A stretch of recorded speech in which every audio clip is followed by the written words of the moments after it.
slam. This NBA 2021 season is scheduled to start on the 22nd of December 2020, even though the 2020 season just finished in October. What's the rush? Many fans are dying to know if they can start watching their teams again. What are the salary cap, trade-offs, and free agencies going to look like this year? Get to know about this and more in our video today about the craziest facts of the NBA 2021 season. But first, a simple reminder on how to enter our brand new giveaway. We will be giving away either an iPhone X Max, the new iPad mini, or a MacBook Pro. It's all your choice. So be sure to leave a like, comment the keyword, subscribe, and turn on notifications to enter the giveaway. It's really that simple. Salary cap. The financial breakdown for the 2020 season was released, and the figures were a complete shadow of what the league used to realize before. The global health situation broke out. This was due to the fans' absence, staying in the bubble for so long, and other reasons. What many have touted to cause problems is the salary cap. With the low level of income, reducing the salary cap is one way to ensure the league's budget stays afloat. Negotiations on amending the collective bargaining agreement are not expected to finish until next week per ESPN. Essentially, every team needs to know exactly what the salary cap is. That will determine the amount of money it can spend on free agents, the exceptions it has access to, how far away it is from the luxury tax, and all that business stuff. By the standard formula, which is calculated based on the league's total basketball-related income, the salary cap would fall from $109 million to around $90 million, according to ESPN. To avoid punishing this year's free agent class and pushing all but a few teams into the luxury tax, the league and the union will agree to artificially inflate that number and hold a higher than normal percentage of player salaries in escrow. According to The Athletic, the cap number is expected to remain at $109 million and rise by a minimum of 2% each year until this CBA expires. The Athletic also reported that the NBA and NBPA have discussed putting 17 to 18% of players' salaries in escrow for the next 2 seasons rather than withholding more money for just 1 season. Free agents. Nowadays, players do not strive to stay with one team as many of their older counterparts. Unlike the days of Tim Duncan remaining with San Antonio for 19 years, Kobe with the LA Lakers for 20, and Dirk Nowitzki playing with the Dallas Mavericks for 21 years, players tend to switch teams easily to increase their chances of winning championships. Ever since LeBron shocked the whole world by moving from Cleveland to Miami in 2010, and Kevin Durant moving from Oklahoma to the Golden State Warriors in 2016, players have made audacious moves to link up with other good players to form superpowers and dominate the league.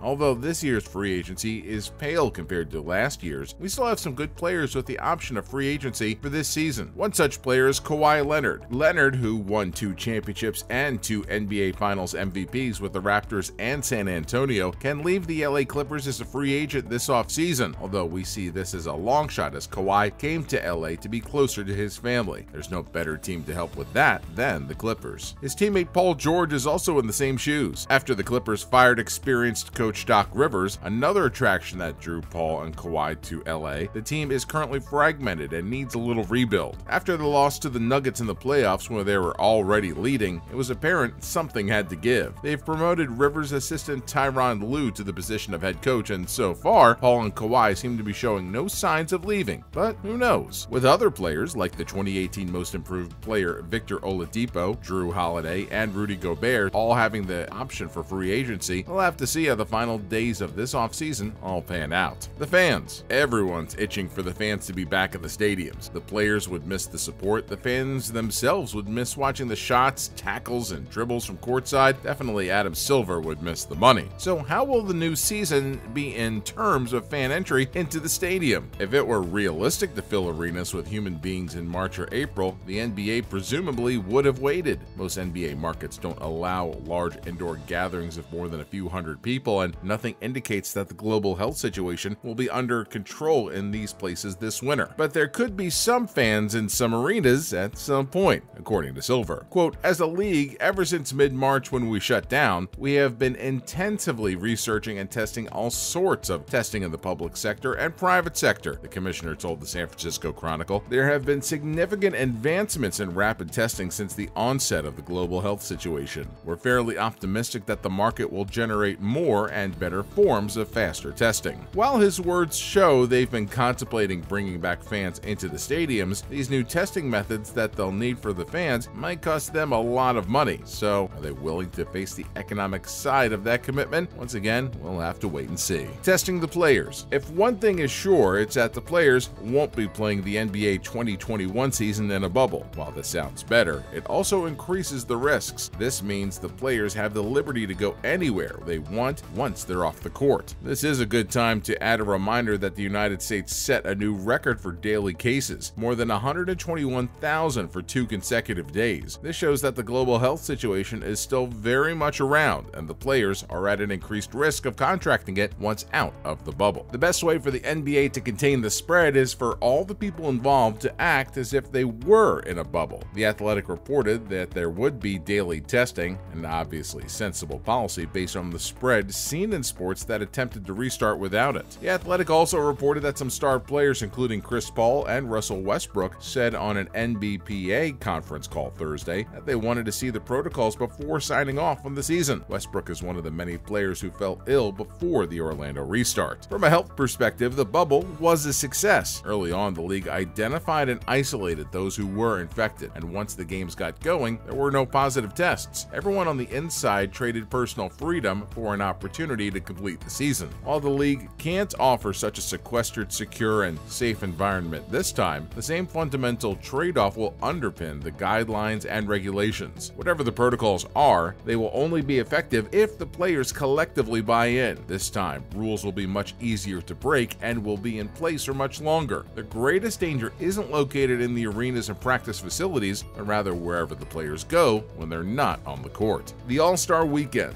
This is one of the most significant events in an NBA season. The league descends on a city, bringing its corporate sponsors and media from around the world with it. That's not possible during a global health situation, but the NBA could still decide to have an All-Star game, slam dunk contest, and even the Rising Stars game in Indianapolis, where it was originally scheduled to take place from February 12th to 14th or somewhere else. According to The Athletic, the league proposed a 6-day All-Star break in early March. Some parties have suggested that instead of the All-Star Weekend, there should be a break to compensate for the early start of the season. The Homeless Raptors. Well, that sounds like a really catchy title, so we thought, why not? Technically, they're not homeless anymore, though. Due to the compulsory 14-day quarantine imposed by the government on any visitors to Canada, it will be very difficult for the Raptors to play their home games at the Scotiabank Arena. No team will want to stay in quarantine for 14 days because they have to play an away game. So the Raptors finally decided to play their games at the Amalie Arena in Tampa Bay.